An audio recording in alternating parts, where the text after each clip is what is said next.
মদিনার পাগল আমি নবী নবীজির পাগল আমি নবী নবীর প্রেমে দিতে নবী আমার জান নবী আমার প্রাণ ওই নবীজির প্রেমে আমরা দিব নিজের জান মদিনার পাগল আমি আর জোরে মদিনার পাগল আমি আল্লাহ তাআলা আমাদের সকলকে মদিনার পাগল হওয়া তৌফিক দিন জোরে বলুন আমিন। আজকের জালসা মাদ্রাসার উন্নতি কল্পে। এই মাদ্রাসাতে সৈনিক কাদের হয়? ইসলামের সৈনিক হয়, নবীর সৈনিক হয়। এই মাদ্রাসা তলবে ইলমদের ফায়েজ কত, বরকত কত, শান কত, একটু আপনাদেরকে এক্সাম্পল স্বরূপ, উপমা স্বরূপ বলে ইনশাআল্লাহ ওয়াজের স্টার্ট হবে। দুনিয়াতে সব বাপ চায় নিজের বেটা মাস্টার হোক, ডাক্তার হোক, ইঞ্জিনিয়ার হোক, ব্যারিস্টার হোক। আর যেই ছেলেটা সব থেকে বেশি পাওড়া বিয়াদব শয়তান, ওই ছেলেটাকে মাদ্রাসায় ভর্তি করে না? এ তো বাপের কথা শুনে না, একে জব্দ করতে হলে কোথায়? মাদ্রাসা। কেন? জানে যে বাপ যাকে সোজা করতে পারে না, রাসূলুল্লাহর গোলামের মাদ্রাসায় রাখলে সে সোজা হয়ে যায়। এই মাদ্রাসা তলবে ইলমকে মোহাব্বত করলে শুধুমাত্র নেকি পাওয়া যায় না, মাদ্রাসার তলবে ইলমকে মোহাব্বত করলে নবীর দেখা পর্যন্ত পাওয়া যায়। এর কি দলিল আছে? ওরা হাদিস কোরআন মানে না, ইতিহাস তো মানে। আব্বাজি আমার সোনা মানিকেরা, চলুন আপনাদেরকে বলেছি সোজা আপনাদেরকে ওয়াজে ডেকে নিয়ে যাব, কারণ রাত গভীর হয়ে গেছে। এ রাতের বেলা হুজুর বলে সুদ খাওয়া হারাম, এ রাতের বেলা ঘুমিয়ে ঘুমিয়ে ওয়াজ শুনেছে দুধ খাওয়া হারাম, ঠিক না? তাই একটু জাগ্রত হয়ে যান, জেগে যান। আজ আপনাদেরকে এই গোবিন্দপাড়া গ্রামের জালসাতে বসিয়ে আল্লাহ চাইলে মদিনাওয়ালা নবী পাকের জিয়ারত ঘটিয়ে দেব বাবা।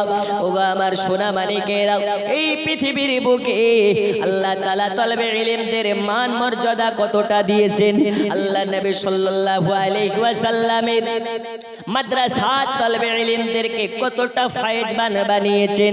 পৃথিবীতে আল্লাহ তাআলা অনেক রাজা বাদশাকে পাঠিয়েছেন, কোন সময় শাহজাহানকে পাঠিয়েছেন, কোন সময় আপনার কি নাও এই রকম ভাবে অটোম্যান সাম্রাজ্যের সুলতান পাঠিয়েছেন, কোন সময় আপনার কি নাও মুঘল রাজ্যে একাধিক রাজা বাদশাকে পাঠিয়েছেন।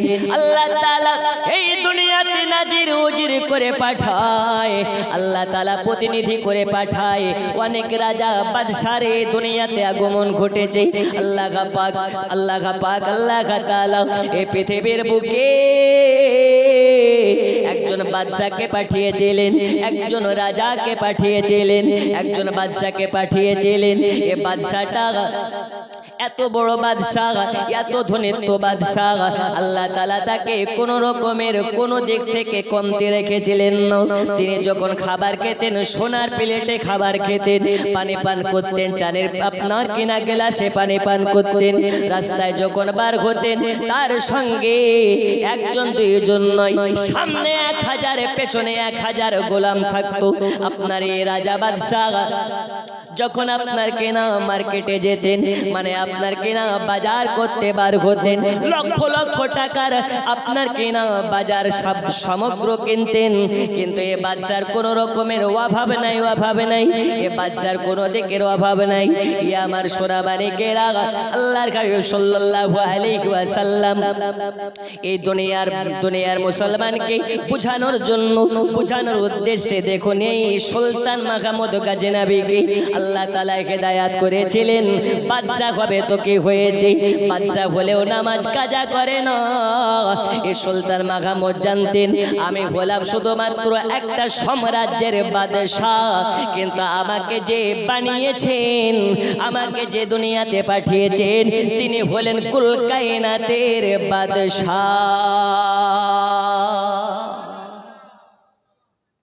বাদশার নাম কি? সুলতান মাহমুদ গজনবী। জোরে বলুন।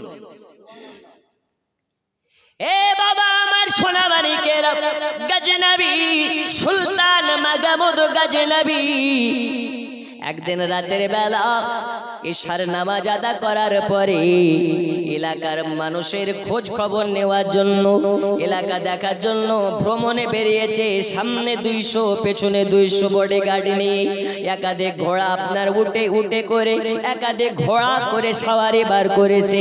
একটা কনভয় নিয়ে রাতের অন্ধকারে চিরাগ জ্বালিয়ে বার হয়েছে।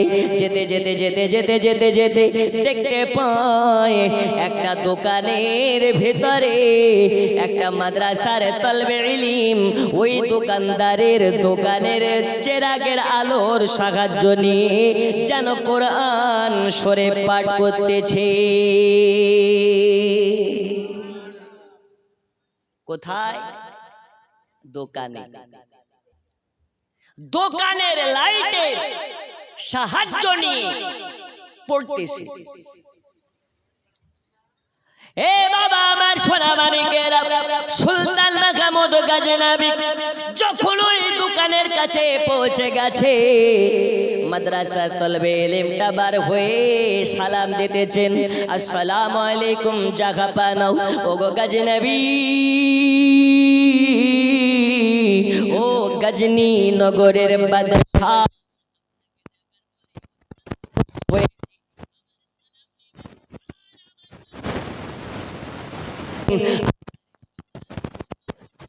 একটা তলবে ইলম। তখন সাম্রাজ্যের সুলতান মাহমুদ গজনবী রহমাতুল্লাহ আলাইহি জিজ্ঞেস করলেন, ওগো বাবা মাদ্রাসার তলবে ইলম, তুমি বাড়ি ছেড়ে মাদ্রাসা ছেড়ে এই দোকানের লাইটে কেন পড়াশোনা করতেছো? তোমার বাড়িতে কি লাইট নাই? তোমার বাড়িতে কি চিরাগ নেই? তোমার বাড়িতে কি লম্প নেই? তখন তো এত আধুনিক বাল্ব জ্বলবে, ইলেকট্রিক ছিল না, কারেন্ট ছিল না। ওই সময় চিরাগ জ্বালিয়ে পড়াশোনা করতো, রাতের বেলা চিরাগ জ্বালিয়ে থাকতো। সুলতান মাহমুদ গজনবী বলতেছে, বাবা তলবে ইলম রে, এ রাতের বেলা মাদ্রাসা ছেড়ে, বাড়ি ছেড়ে দোকানের লাইটে কেন পড়তেছো? তখন ওই তলবে ইলমটা চোখের পানি ঝরিয়ে ঝরিয়ে ফেলতেছে আর কান্না করতেছে। বলে, ও গো জাহাপানো, ও আমাদের সুলতান, ও গো আমাদের বাদশাহ, ও আমাদের রাজা, আমি এমন একটি দরিদ্র ঘরে জন্ম নিয়েছি, যেই ঘরে সকালবেলা খাবার হলে সন্ধ্যাবেলা খাবার হয় না। আমি একটা এমন ঘরে জন্ম নিয়েছি, আমাদের বাড়িতে খাবার ঠিক মতন হয় না। তা বলে রাতের বেলা চিরাগ জ্বালাতে গেলে তেল কেনা লাগবে, আর তেল কেনার মতন টাকা নাই। তা বলে তেল যদি না থাকে চিরাগ জ্বলবে না, আর যদি চিরাগ না জ্বলে তা বলে রাতের বেলা পড়াশোনা হবে না। আর এই আধুনিক জামানায় লাইট আছে, বাল্ব আছে, সব আছে, কিন্তু পড়ে না, মোবাইল নিয়ে ব্যস্ত। কিসে ব্যস্ত? সুলতান মাহমুদ গজনবী বলে, তোমার বাড়িতে কি তেল লম্প নেই? বলে, হুজুর থাকলে কি পরের দোকানে আসতাম, পরের লাইটের হাওলাত নিতাম। একটু জোরে বলবেন না? আল্লাহ ওই বাচ্চাটার থেকে আমাদেরকে ভালো রেখেছেন না খারাপ রেখেছেন? লাইটের অভাব আছে, মান্থলি 3 মাস পরে পরে কারো 3000, কারো 4000, কারো 10,000 করে বিল দিতে হয়। জামানা দিওয়ানা ও গো আমিনা, তোমার লালের নাই তুলনা, হামাগো তোমার লালের নাই তুলনা। জোরে বলুন, আর একটু জোরে হবে না? বাপ বেটা মিলে বলুন। আওয়াজে মিষ্টি মিষ্টি ব্যথা, হুজুর আর বলিও না কথা, তাড়াতাড়ি করে দোয়া করো, বাড়ি যেতে হবে।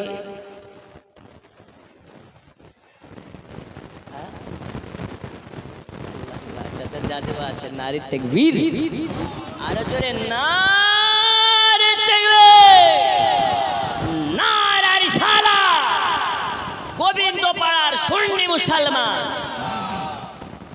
এতক্ষণে মনে হচ্ছে না গোবিন্দ পাড়ায় শ্রোতাও আছে বক্তার সাথে। হঠাৎ করে মা আমিনা দেখতে জানো পায়, ছেলের নূরে সারা জগৎ আলোকিত হয়। হঠাৎ করে মা আমিনা দেখতে জানো পায়, ছেলের নূরে সারা জগৎ আলোকিত হয়। নূরানি বদনে হাওয়া চলে শনশনে, নূরানি বদনে হাওয়া চলে শনশনে, খেজুর পাতায় হিলায় সব ডানা। মাগো তোমার লালের নাই তুলনা, জামানা দিওয়ানা ও গো মা আমিনা, তোমার লালের নাই তুলনা। মাগো তোমার লালের নাই তুলনা। এক বস্তা গজল পাশে রাখলাম, ইনশাল্লাহ সময় হলে একটা একটা করে বের হবে। বলুন ইনশাল্লাহ, আরো জোরে ইনশাল্লাহ।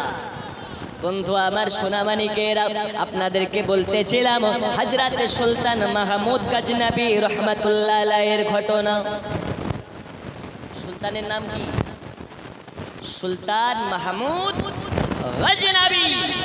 সুলতান মাহমুদ গজনবী বলে, বাবা তোমার বাড়িতে তেল নেই? তো বলে এখনকার বাদশা হলে খবর নিত নাকি, এখনকার রাজা হলে খবর নিত নাকি, এখনকার গ্রামের চারানার মেম্বার হলে ভাব বেড়ে যায়। পারে না? ও চারানার চটি নেতা রাস্তা দিয়ে যখন যায়, মনে হয় আমাদের দেশের প্রধানমন্ত্রী যাচ্ছে। ওরে বাপ রে বাপ, একটা বিড়িতে দুইবার করে নিভিয়ে নিভিয়ে খাতো। একবার যদি ও নেতা হয়ে যায়, সেকেন্ডে সেকেন্ডে 2 টান করে মারে আর সিগারেট প্যাক মারি ফেলে। এরকম পাতি নেতা আছে না নেই? আছে। পাতি নেতা হচ্ছে কিয়ামতের একটা আলামত। বন্ধু আমার সোনা মানিক সুলতান মাহমুদ গজনবী চোখের পানি ঝরাইয়া কান্না করতে লেগেছে, চোখের পানি ঝরতে লেগেছে, ঝরতে লেগেছে। সুলতান মাহমুদ গজনবী তখন মনে মনে চিন্তা করে, আল্লাহ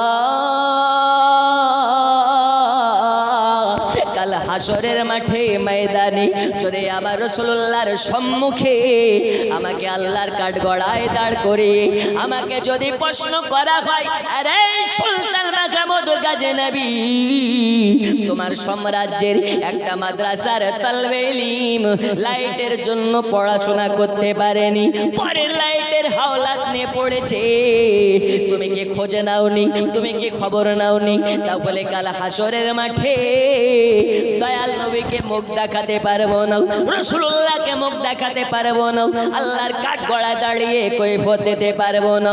এজন্য সুলতান মাহমুদ গজনবী কি করলেন? মাদ্রাসা তলবে ইলমটাকে ডেকে বুকে জড়িয়ে নিলেন, আর বুকে জড়িয়ে বললেন, বাবা আমার কোনো কিছুর অভাব নাই, লাইটের অভাব নাই, বাড়ির অভাব নাই, টাকার অভাব নাই, ধন দৌলতের অভাব নাই।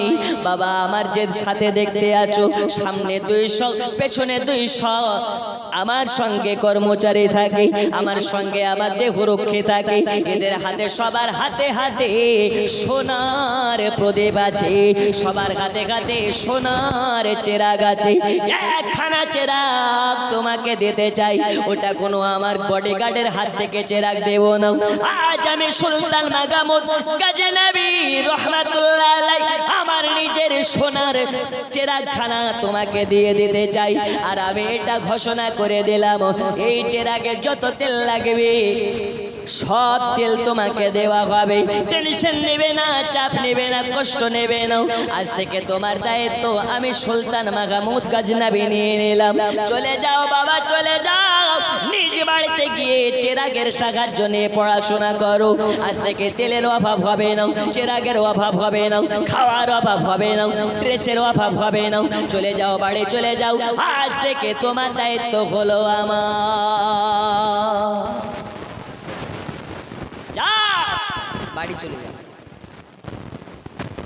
সুলতান মাহমুদ গজনবী এ ভালো কাজটা করে বাড়ি থেকে চলে গেছে। বিছানাতে শুয়ে গেছে, বালিশে মাথা লাগিয়ে শুয়ে পড়েছে।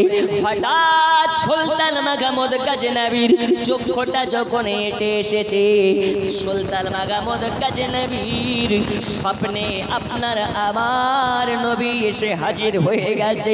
সুলতান মাহমুদ গজনবীর স্বপ্নে আমার নবী হাজির হয়ে গেছে। আর স্বপ্নে হাজির হয়ে বলে, এই সুলতান মাহমুদ, ওগো সুলতান মাহমুদ গজনবী, আর ঘুমাতে হবে না, ঘুমাতে হবে না।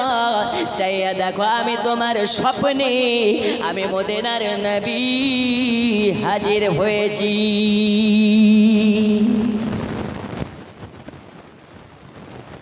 নবী আমার হাজির হয়ে গেছে। কার স্বপ্নে? সুলতান মাহমুদ গজনবী। বলে, সুলতান রে, আজ তুই যে কাজটা করেছিস সেই কাজে আমি অত্যন্ত খুশি হয়ে গেছি। জোরে বলো, কে খুশি হয়েছে? নবী খুশি হয়ে গেছে। নবী যাতে রাজি, আল্লাহ তাতে রাজি। रब ने फरमाया मुस्तफा बोल दीजिए, जो रब को मोहब्बत करना चाहते हैं সে যেন আপনাকে মোহাব্বত করে নাই। কেন না আমি আল্লাহ বলেছি আপনি নবী জাগাতে রাজি, আমি আল্লাহ তাতে রাজি। এজন্য আমি বলতেছি আল্লাহ মানা নবী মানা নয়, আরে নবী মানলে আল্লাহ মানা হয়। জোরে বলো, আল্লাহকে মানলে নবী মানা নয়, আর নবীকে মানলে আল্লাহ মানা হয়। এই প্রসঙ্গে বলে আল্লাহ মানা নবী মানা নয়, নবী মানলে আল্লাহ মানা হয়। আল্লাহ মানা নবী মানা নয়, নবী মানলে আল্লাহ মানা হয়। এই কথা তো আবু তাহিরের নয়, এ কথা তো কোরআনেতে কয়। আল্লাহ মানা নবী মানা নয়, আরে নবী মানলে, আরো জোরে, নবী মানলে আল্লাহ মানা। ভালো লাগার জায়গা মদিনা, ভালোবাসার, ভালো লাগার জায়গা মদিনা, ভালোবাসার জায়গা মদিনা। পড়ুন ভালো লাগার জায়গা মদিনা। এ আজ নবী আমার শুনতেছেন, ভালো লাগার জায়গা মদিনা, ভালোবাসার, ভালো লাগার জায়গা মদিনা, ভালোবাসার, ভালো লাগার জায়গা মদিনা, ভালোবাসার জায়গা মদিনা। এত সুন্দর জায়গা কোথাও দেখি না, এত সুন্দর জায়গা কোথাও দেখি না। সাজিয়েছেন দয়াল রব্বানা, ভালো লাগার জায়গা মদিনা। পড়ুন ভালো লাগার জায়গা, ভালোবাসার জায়গা মদিনা। পড়ুন ভালো লাগার জায়গা, ভালোবাসার, ভালো লাগার জায়গা মদিনা, ভালোবাসার জায়গা মদিনা। বন্ধু বন্ধু আমার সোনা মানিকেরাও, আল্লাহ নবী হযরতে মাহমুদ গজনবীর স্বপ্নে এসে হাজির হয়ে গেছে। হওয়ার পরে বলে, আরে সুলতান মাহমুদ গজনবী, আজকে তুমি যে কাজটা করেছো এই কাজে আমি নবীজি তোমার জন্য খুশি হয়ে গেছি। তুমি খুশি হয়ে মাদ্রাসা তালবে ইলমকে চেরাগ দান করেছো, আর আমি নবী খুশি হয়ে আজকে তোমার স্বপ্নে এসে আমি নবী তোমাকে জান্নাতের সার্টিফিকেট দিলাম। এই সুলতান রে, সুলতান রে, তুমি ভালোবেসে মাদ্রাসার তালবে ইলমকে তুমি চেরাগ দিয়েছো, আমি নবী তোমাকে জান্নাত দিলাম। তা বলে বোঝা গেল জান্নাত বানানে ওয়ালা রব হে, আর জান্নাত দেনে ওয়ালা মেরা মুস্তাফা হে। क्योंकि रब ने फरमाया, मुस्तफा ने फरमाया, वल्ला गयुती इन्नमा नक़सिम, रब ने देने वाला और मुस्तफा ने दिलाने वाला। ये जन्नो उर्दू भाषा लिखते छे, रोजी खुदा ने दी है खिलाते है मुस्तफा, रोजी खुदा ने दी है खिलाते है मुस्तफा। जोरे बोलो, रोजी खुदा ने दी है खिलाते है मुस्तफा, दुनिया है खुदा की चलाते है मुस्तफा, दुनिया है खुदा की चलाते है मुस्तफा। अल्लाहुम्मा जोरे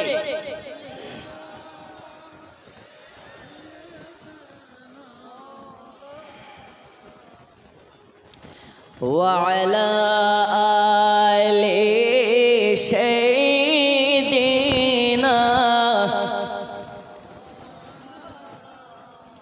তাহলে বলুন আমাদের নবী জিন্দা না মুর্দা? আরো জোরে। সুলতান মাহমুদ গজনবী বলে, আমাকে আমার নবী এসে জান্নাতের সার্টিফিকেট দিয়ে গেছে। যার স্বপ্নে নবী এসে যায় আল্লাহ তাআলা তার জন্য জান্নাতকে জরুরি করে দেয়।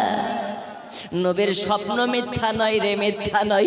যারা বলে নবী মরে মাটির সঙ্গে মিশে গেছে তাদের জন্য বলি, আমার নবী আপনার নবী মুর্দা নয়, মুর্দা নয়।